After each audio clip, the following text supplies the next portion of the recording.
اعوذ باللہ من الشیطان الرجیم بسم اللہ الرحمن الرحیم الف لام میم ذالک الکتاب لا ریب فیہ ھدی للمتقین صدق اللہ العظیم وصدق رسول النبی الکریم ونحن علی ذلک من الشاہدین والشاکرین والحمد للہ رب العالمین۔ الحمدللہ اللہ تبارک و تعالیٰ کے فضل و کرم سے ہم نے اس ماہ رمضان المبارک کا ایک روزہ مکمل کر چکے ہیں اور آج تراویح کے بعد دوسرا قرآن کریم کا درس میں ہم شامل ہیں اور اللہ تعالیٰ کا جو کلام ہے اس کو اس محفل کے لیے آج چنا گیا ہے، وہ یہ ہے الف لام میم ذالک الکتاب لا ریب فیہ، اس میں کوئی شک نہیں ہے۔ اللہ تعالیٰ قرآن کریم میں فرما رہا ہے کہ لا ریب فیہ، اس میں کوئی شک نہیں ہے۔ تو قرآن کریم میں کسی قسم کا بھی شک نہیں ہے۔ تو ایک چیز اس میں بتلانا یہ ہے کہ ذالک الکتاب، ذالکہ جو ہے اس کے لیے استعمال ہوتا ہے، اس کے لیے کتاب میں، اس کتاب میں نہیں، اس کتاب میں کوئی شک نہیں ہے۔ وہ جو کتاب ہے، کون سی کتاب؟ اس کتاب کی طرف اشارہ ہے سرکار دو جہاں صلی اللہ علیہ وسلم کا وجود مقدس جو ہے وہ ذالک الکتاب ہے۔ سرکار کی ذات میں کوئی شک نہیں ہے کہ وہ اللہ کے رسول ہیں۔ تو اس بات کو اللہ تعالیٰ نے واضح کیا ہے، اور یہ قرآن کریم جو ہے الف لام میم ذالک الکتاب لا ریب فیہ ھدی للمتقین، تو متقیوں کے لیے ہدایت ہے۔ یہ قرآن کریم کس کے لیے ہے؟ ھدی للناس بھی ہے، ھدی للمتقین کے لیے بھی ہے۔ تو تمام عالم کے لیے ہے، یہ جو ایمان والے ہیں ان کے لیے بھی ہے، اور جو ناس جو ہے ھدی للمتقین جو ہے ایمان والے ہوتے ہیں، اور جو لوگ ہوتے ہیں ناس ھدی للناس جو عوام کے لیے ہوتا ہے، تمام لوگوں کے لیے ہدایت کا سامان ہے۔ تو آج اس بات کی سخت ضرورت ہے کہ ہم اس ماہ مبارک میں تراویح میں قرآن کریم کو سنتے ہیں لیکن سمجھنے سے قاصر ہیں۔ قرآن کریم کی تلاوت ایسا کی جاتی ہے، فاسٹ فارورڈ میں کی جا رہی ہے، فاسٹ رکھا جا رہا ہے جو تلاوت کی جا رہی ہے، جبکہ اللہ تعالیٰ قرآن کریم میں فرما رہا ہے کہ وَرَتِّلِ الْقُرْآنَ تَرْتِيلًا، قرآن کریم کو آہستہ آہستہ ٹہر کر پڑھو، سمجھ کر پڑھو۔ لیکن کام تو کیا جا رہا ہے اللہ کا، بات تو مانی جا رہی ہے، لیکن کام کی نہیں ہے۔ وہ چیز کس کام کی جو فائدہ نہ دے؟ اگر آپ سمجھ کے نہیں پڑھ رہے ہیں تو آپ کا پڑھنا معنی نہیں رکھتا، کیونکہ اللہ کا مقصد آپ خالی پڑھنا نہیں ہے، سمجھنے کا مطلب ہے۔ اگر سمجھا نہیں جا رہا ہے، آج ہم دیکھ رہے ہیں جگہ جگہ حفاظ اکرام ایسا تیز پڑھ رہے ہیں، 1 شبی شبینہ، 2 شبی شبینہ، 3 شبی شبینے، 5 شبی شبینے، کیا ہے یہ؟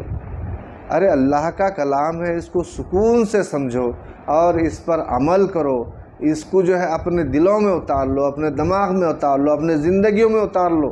اس کو ختم کرنا نہیں ہے، اس کو اپنے پر وارد کر لینا ہے، اس کو سمجھ کر زندگیوں میں لانا ہے۔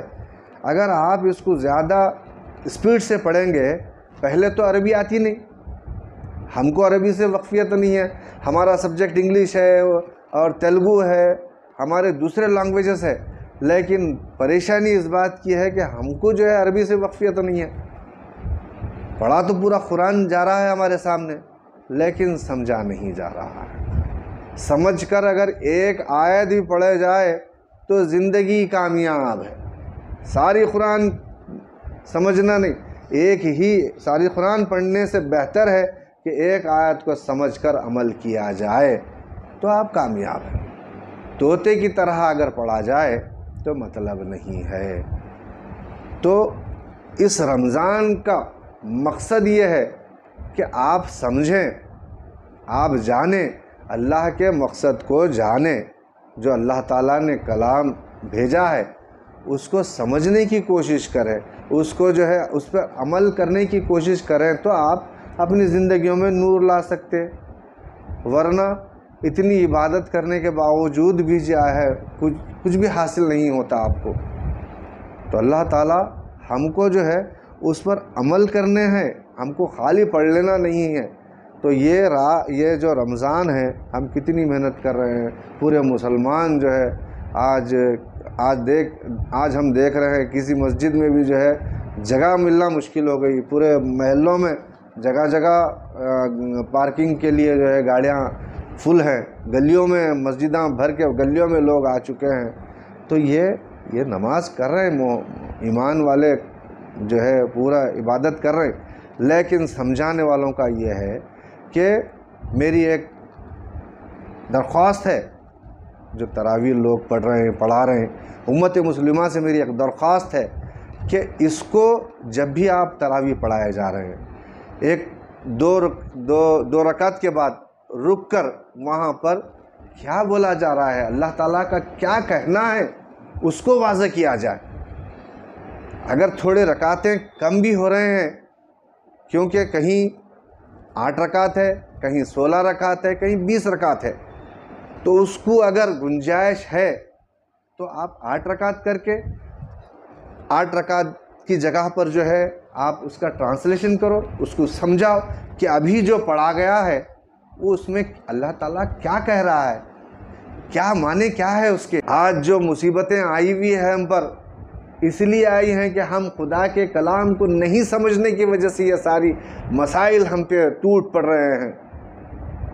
مسلمان ایک شیر ہے، لیکن بکریاں اس کا شکار کر رہے ہیں، بکریاں اس پر حاوی ہو چکے ہیں، اس لیے کہ یہ اللہ کے کلام کو نہیں سمجھا۔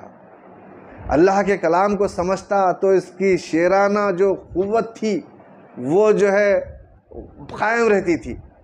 جب کلام ہی نہیں سنیں گا، جب معلوم ہی نہیں ہوں گا، جب بتایا ہی نہیں جائیں گا، تو یہ کہاں سے اس میں بو باز باقی رہے گی۔ صحابہ کرام جو ہے کیسے کیا ان لوگ جو ہے کیسا غلبہ پا رہے تھے، ان کے وہ دور میں کتنے فتوحات ہوئے ہیں۔